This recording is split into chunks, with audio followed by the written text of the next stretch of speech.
Hello विद्यार्थियों, उम्मीद है कि आप सब अच्छे होंगे और अपनी पढ़ाई को अच्छे से कर रहे होंगे। विद्यार्थियों, आज हम लोग सॉल्व करेंगे क्वेश्चन नंबर 3 एक्सरसाइज हमारी चल रही थी 3.2। विद्यार्थियों, इसमें कई सारे पार्ट हैं और इसमें से मैं पहले पार्ट को लिख रखा हूं, आप इसे ध्यान से देखिए। यानी कि तीसरे में करना क्या है, इन्होंने बोला क्या, ध्यान से देखिएगा। इन्होंने कहा कि निम्न समस्याओं में रैखिक समीकरण युग्म बनाइए। यानी कि सबसे पहला काम यह है कि हमें रैखिक समीकरण बनाना है, ठीक है। फिर इन्होंने बोला और इनके हल प्रतिस्थापन विधि द्वारा ज्ञात कीजिए। दो काम कर रहे हैं। पहला काम ये कि हमको एक रैखिक समीकरण बना लेना है और दूसरा काम ये करना है कि प्रतिस्थापन विधि से उसके हल ज्ञात करना है, ठीक है। अब ये पहला क्वेश्चन दे रखा है, इसको करेंगे, मतलब इसमें हम सबसे पहले क्या करेंगे, एक रैखिक समीकरण बनाएंगे, फिर उसके बाद उसको हल करेंगे प्रतिस्थापन विधि से। तो ध्यान से देखिए, क्वेश्चन बिल्कुल ईजी है, आपको केवल ध्यान से देखते रहना है।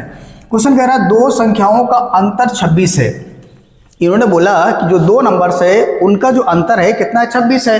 फिर उन्होंने बोला कि एक संख्या दूसरी संख्या की 3 गुनी है। बात समझिएगा, इन्होंने बोला क्या है, दो संख्याओं का अंतर दे रखा है। ध्यान समझना, यहाँ पे अंतर दे रखा है कितना है, 26 है।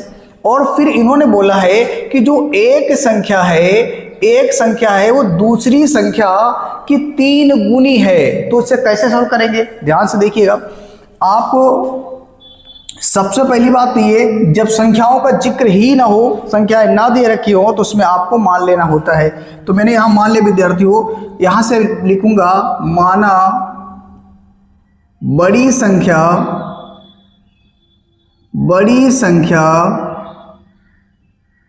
बराबर x। बात क्लियर है। अच्छा, मैंने बड़ा छोटा क्यों लिखा, बड़ा छोटा इसलिए लिखा विद्यार्थियों, अगर क्वेश्चन में अंतर दे रखा होगा तो अंतर का मतलब ये हुआ कि आप एक संख्या से दूसरी संख्या को घटा रहे हैं, और घटता कब है, बड़ी संख्या से छोटी संख्या को घटाते हैं। तो इसीलिए मैंने यहाँ बड़ा और छोटे का जिक्र किया है। यहाँ तो मैंने मान लिया बड़ी संख्या x और यहाँ लिखेंगे छोटी संख्या बराबर मान लेंगे विद्यार्थियों y। कोई दिक्कत नहीं। दो शर्त है, दोनों को ध्यान से देखेंगे। पहली में अंतर दे रखा है तो यहां लिखेंगे विद्यार्थियों प्रथम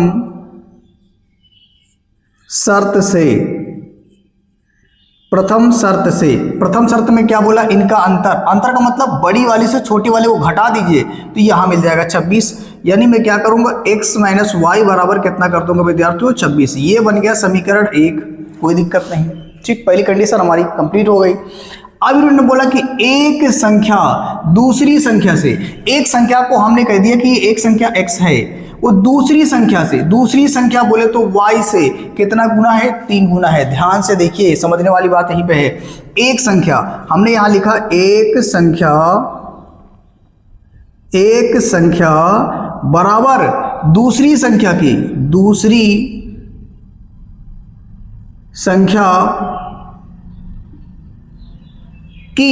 की का मतलब गुणा, कितना गुना, 3 गुना। तो मैं क्या करूंगा, यहां 3 से गुणा कर दूंगा, बस हो गया मेरा काम।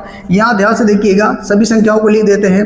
एक संख्या मतलब मैं बड़ी वाली संख्या यहां लिखूंगा x, और यहां से दूसरी संख्या y लिख दिया, और गुणे में कितना करूंगा, 3। यानी यहां से x बराबर कितना मिल जाएगा, 3y मिलेगा विद्यार्थियों। ये हो जाएगा समीकरण कौन सा आपका, बोलोगे समीकरण 2। देखो, प्रतिस्थापन विधि में क्या करते हैं, हम किसी एक समीकरण से किसी एक चर का मान निकालते हैं।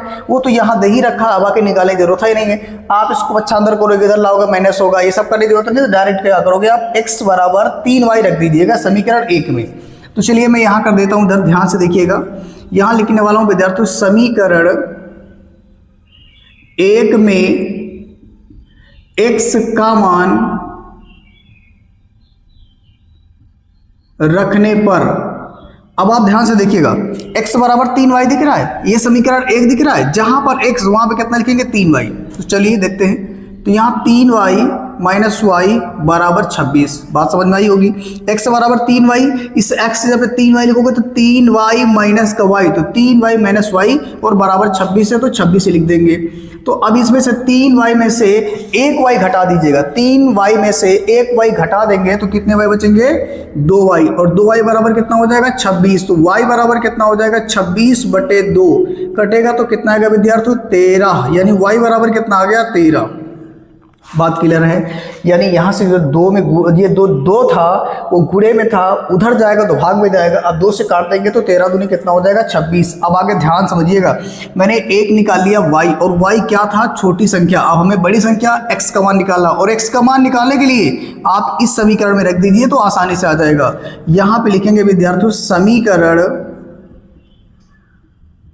2 में y का मान रखने पर, ठीक है, y का मान रखने पर, जब y का मान रखोगे तो यहाँ x बराबर कितना आ जाएगा, ध्यान से देखना है 3 गुणे y, ये y है और y की जगह पर है 13, जब गुणा करोगे तो कितना आ जाएगा 39, यानी x बराबर कितना आएगा विद्यार्थियों 39 आ गया। ध्यान से देखना है आपको यहाँ पे कि जो ये अचर है और ये चर है, चर और अचर दोनों के बीच में जो गुणा चिन्ह होता है वो गुणा होता है, इसीलिए मैंने यहाँ पे इसको गुणा कर दिया है। इसको चाहो तो थोड़ा सा और सही से लिख लीजिए, ये हो गया। अब मैं क्या करूँगा विद्यार्थियों, नीचे लिख दूंगा, यही पे लिख दूंगा अतः बड़ी संख्या बराबर 39 और छोटी संख्या कितनी है, तो आप बताओगे छोटी संख्या बराबर कितना आएगा 13। दैट्स ऑल, यही आपका आंसर आ गया विद्यार्थियों। अब आप इसे अच्छे से नोट करिए और प्रैक्टिस जरूर करिएगा एक बार, नहीं तो फिर आपको समझ में बाद में नहीं आएगा। अभी तो समझ में आएगा लेकिन बाद में आप जब आप स्वयं करने बैठेंगे तो कर नहीं पाएंगे, इसीलिए इसको नोट करिए कॉपी में और इसकी एक बार प्रैक्टिस जरूर करिएगा, ठीक है।